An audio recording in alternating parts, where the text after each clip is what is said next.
የኢትዮጵያ ብሮድካስቲንግ ኮርፖሬሽን ኢቢሲ ባለፉት 3 ወራት እያከናወናቸው ያሉ የለውጥ ስራዎችን በሚመለከት በህዝብ ተወካዮች ምክር ቤት የዲሞክራሲ ጉዳዮች ቋሚ ኮሚቴ አባላት ገለጻ ተደርጎላቸዋል። በመሆኑም ኢቢሲ በሀገር መንግስት ግንባታም በህብረ ብሔራዊ አንድነት፣ በብሔራዊ ጥቅም፣ በገዢ ትርክት እንዲሁም በሁለንተናዊ ብልጽግና ዙሪያም ትኩረት አድርጎ እየሰራቸው ስላሉ መጠነ ሰፊ ዘገባዎች ገለጻ ተደርጎላቸዋል። ፈጠራዎቻችን፣ ፍጥነቶቻችን፣ ሁሉም ጉዞዎቻችን እነዚህን ፒላር ታሳቢ ያደረጉ ናቸው።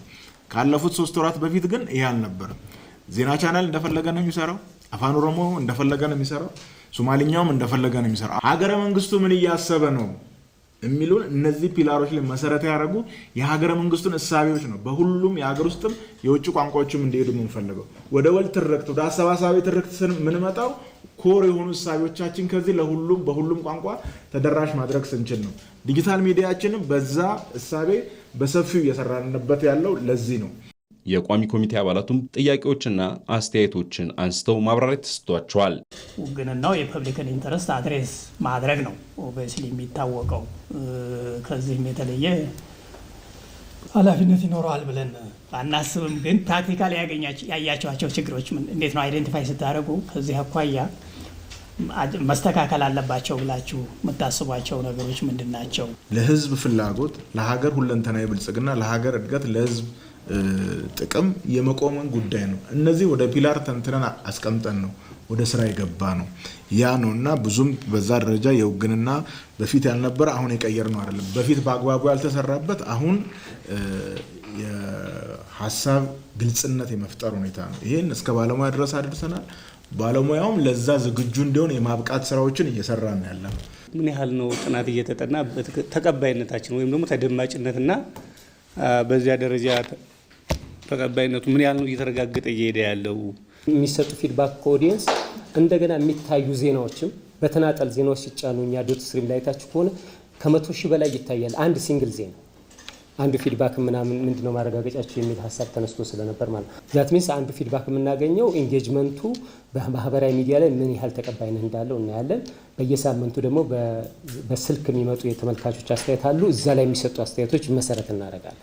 ተቋማዊ የሆነ ጥናት ሰፊ እንትን ያስፈልጋል። እሱ ትክክል ነው። አሁን የኢቢሲ ጋዜጠኞች ጠቃላይ ስራ እንቅስቃሴ እንዴት ነው በራሳቸው የኢቢሲ መመሪያ ሩል ኤንድ ሬጉሌሽን መሰረት አድርገው ነፃ ሆነው ነው ወይ የሚሰሩት? ሴንሰርሺፕ የለም ወይ የሚል ጥያቄ አለኝ። በተቋምም ደረጃ ዋና ሀሳቢዎቻችን ላይ ኦሪንቴሽን ለሁሉም በስልጠና መታገዝ ያለበት በተከታታይ መስጠት ያለበት ነገር እንዳለ ሆኖ ዋና ሀሳቢዎችና መልእክታችን ምንድን ነው የሚለውን ዊክሊ ዴይሊ በጠንካራ ኤዲቶሪያል እየተመራ ነው ያለው።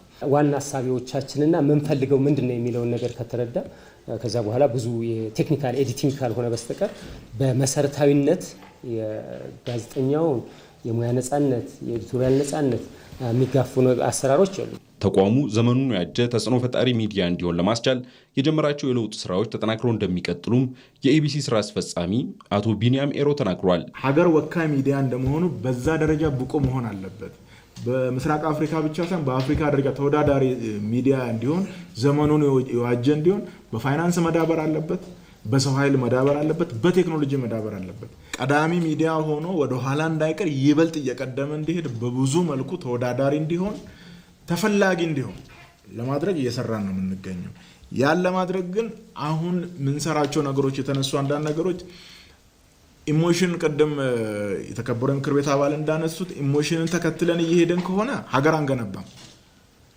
ስለዚህ ሚዲያዎች የተመዘኑበት ያለው ሂደት አሁን ለህዝቡ የሚፈልገውን ነው የሚያስፈልገውን ነው መስጠት ያለብን። ይሄ ናሽናል ሚዲያ ነው። ሀገረ መንግስት ግንባታችንን በሚያጠናቅቅ መልኩ ለመስራት እየሄድን እንገኛለን ማለት ነው። የቋሚ ኮሚቴው ሰብሳቢ አቶ እውነቱ አለነው በበኩላቸውም የተቋሙ የሪፎርም ስራዎች ዘመኑን የዋጀም ሚዲያ ለመፍጠር የሚደረገውን ጥረት የሚያግዝ መሆኑን ተናግረው ምክር ቤቱ ለተቋሙ የሚያስፈልገውን ድጋፍ ሁሉ ለማድረግ ዝግጁ መሆኑን ገልጸዋል። ብሔራዊ ጥቅም ላይ መግባባት ላይ መድረስም የምንፈልገውም መሆን ያለበትም ጉዳይ ነው።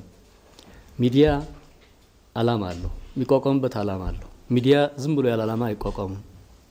ፓብሊክ ሚዲያ ሲሆን ደግሞ ፓብሊክ ኢንተረስት አለ፣ የህዝብ ጥቅም አለ። የህዝብ ጥቅምን እንዴት አድርገን እናስከብር፣ ገዢ ትርክት እንዴት አድርገን እንገንባ ብላችሁ ማሰባችሁና መቆሚያ ማዕዘናችንን መለየታችሁም ተገቢ ነው።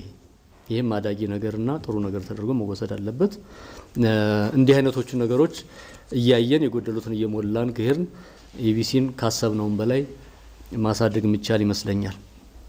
እንዳላችሁት ድጋፍ ይፈልጋል፣ በጀት ይፈልጋል፣ የመንግስትን ትኩረት ይፈልጋል። ይሄ በእኛ በኩል ማድረግ ያለበትን ቋሚ ኮሚቴው ምክር ቤቱም ካለ ለኢቢሲ ምንም ወደፊት ወደ ኋላ የሚልበት ምንም ምክንያት የለውም።